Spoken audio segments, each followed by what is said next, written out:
Welcome friends. I hope you are having a blessed day. This video series is meant to help you understand the last book of the Bible, Revelation.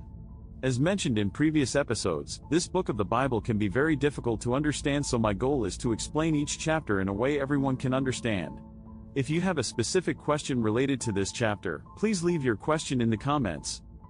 Revelation chapter 6 is often seen as a pivotal moment in the Bible, where prophetic imagery and symbolism take center stage, offering us a glimpse into the unfolding of God's plan.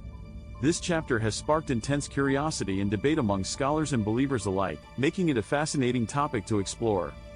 When it comes to understanding Revelation chapter 6, many people often jump to conclusions or fall prey to misconceptions about the symbols and their meanings. Some believe the four horsemen are literal horses, while others think the seven seals are physical seals that need to be broken. However, these assumptions often lead to confusion and misinterpretation of the true message behind the chapter. Another misconception is that the events depicted in Revelation chapter 6 are allegorical, representing abstract concepts rather than concrete events. On the other hand, some believe that these events are meant to be taken literally, as if they're describing a catastrophic apocalypse. But what if I told you that the truth lies somewhere in between? Some readers might interpret the chapter as a descriptive passage of the end times, and while that's not entirely wrong, it oversimplifies the complexity of the symbolism and the richness of the imagery.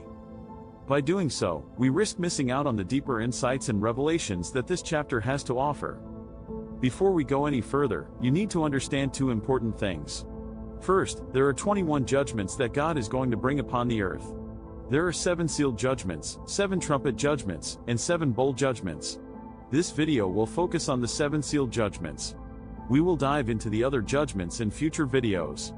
Second, before the judgments can be poured out on the earth, the believers in Jesus Christ must be removed. That means the rapture event has to take place prior to any of these seals or other judgments taking place. If you are not saved, please see my other video entitled Heaven or Hell. It's your choice.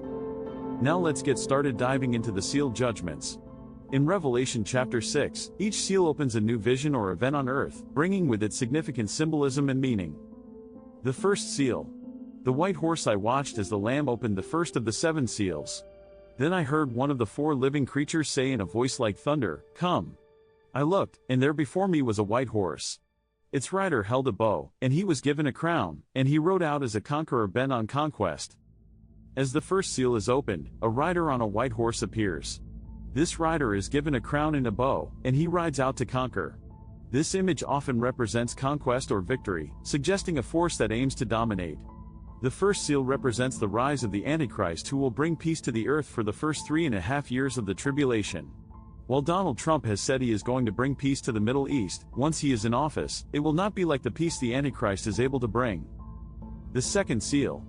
The red horse. When the Lamb opened the second seal, I heard the second living creature say, "Come." Then another horse came out, a fiery red one. Its rider was given power to take peace from the earth and to make people kill each other. To him was given a large sword. With the second seal, a rider on a red horse emerges. This rider is given a large sword and is granted the power to take peace from the earth, leading to conflict and warfare. The red color symbolizes bloodshed and violence. The third seal. The black horse. When the Lamb opened the third seal, I heard the third living creature say, "Come." I looked, and there before me was a black horse.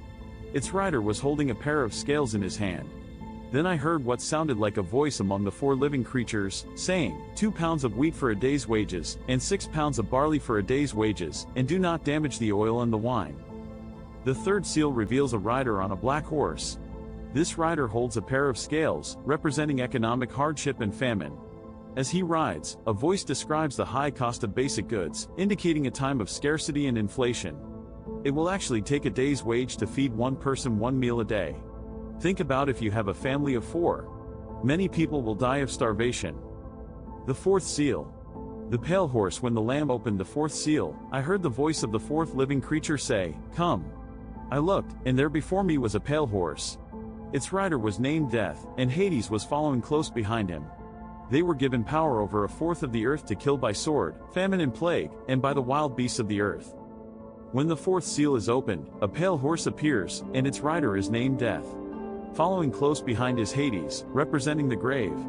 This rider is given authority to kill a fourth of the earth's population through various means, such as war, famine, and plague. The fifth seal. The martyrs. When he opened the fifth seal, I saw under the altar the souls of those who had been slain because of the word of God and the testimony they had maintained. They called out in a loud voice, "How long, sovereign Lord, holy and true, until you judge the inhabitants of the earth and avenge our blood?" Then each of them was given a white robe, and they were told to wait a little longer, until the full number of their fellow servants, their brothers and sisters, were killed just as they had been. The fifth seal shifts the focus to those who have been killed for their faith. Under the altar in heaven, the souls of martyrs cry out for justice, asking how long it will be until their deaths are avenged. They are given white robes and told to rest a little longer until the number of their fellow servants is completed.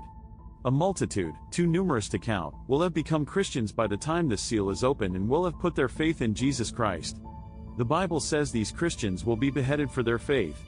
While this may sound horrible at first, God says this is actually a blessing that they will be spared from what is to come. The sixth seal. Cosmic disturbances. I watched as he opened the sixth seal. There was a great earthquake. The sun turned black like sackcloth made of goat hair, the whole moon turned blood red, and the stars in the sky fell to earth, as figs drop from a fig tree when shaken by a strong wind. The heavens receded like a scroll being rolled up, and every mountain and island was removed from its place. Then the kings of the earth, the princes, the generals, the rich, the mighty, and everyone else, both slave and free, hid in caves and among the rocks of the mountains. They called to the mountains and the rocks, "Fall on us and hide us from the face of him who sits on the throne and from the wrath of the Lamb. For the great day of their wrath has come, and who can withstand it?" Opening the sixth seal brings dramatic cosmic disturbances. There's a great earthquake, the sun turns black, the moon becomes like blood, and the stars fall from the sky. While the Bible does not expressly convey what is taking place, many believe it is a polar axis shift. A shift like this would cause massive destruction across the planet. The four horsemen, often seen as harbingers of doom, are actually complex symbols that hold a deeper significance. The white horse represents conquest, but not just any conquest, a bloodless one. The red horse symbolizes war, but it's not just about bloodshed, it's about the division and strife that comes with it. The black horse represents famine, but it's not just about scarcity, it's about the inequality and injustice that comes with it. The fourth horseman, often seen as death, is perhaps the most misunderstood of all. It's not just about physical death, but about the spiritual death that comes from rejecting God's plan. The horses, in essence, represent the consequences of humanity's choices, and the seals are the revelations of God's plan to redeem humanity from those consequences. The fifth seal, often overlooked, is a powerful symbol of hope, where the martyrs are given white robes, symbolizing their redemption in God's eyes. The sixth seal, with its cosmic disturbances, reminds us of the grandeur and power of divine intervention, signaling significant change in the onset of the end times. As we delve deeper into the symbolism of Revelation chapter 6, we begin to see a powerful narrative emerge, one that's not just about destruction and chaos, but about redemption, hope, and the unfolding of God's plan. We see how humanity's choices have led to the consequences we're living in today, but we also see how God is working to redeem us from those consequences. Perhaps the most powerful insight that emerges from understanding Revelation chapter 6 is that God's plan is not just about punishing humanity, but about redeeming it. The seals and the horsemen are not just symbols of doom, but reminders of God's plan to restore us to our original purpose. In conclusion, Revelation chapter 6 is far more than just a passage about the end times, it's a testament to God's redemptive power. By understanding the symbolism and imagery in this chapter, we gain a deeper appreciation for God's plan and our place within it. Thank you for watching. If you have any thoughts or insights on Revelation chapter 6, be sure to leave them in the comments below. For more in-depth explorations of biblical texts, check out our other videos.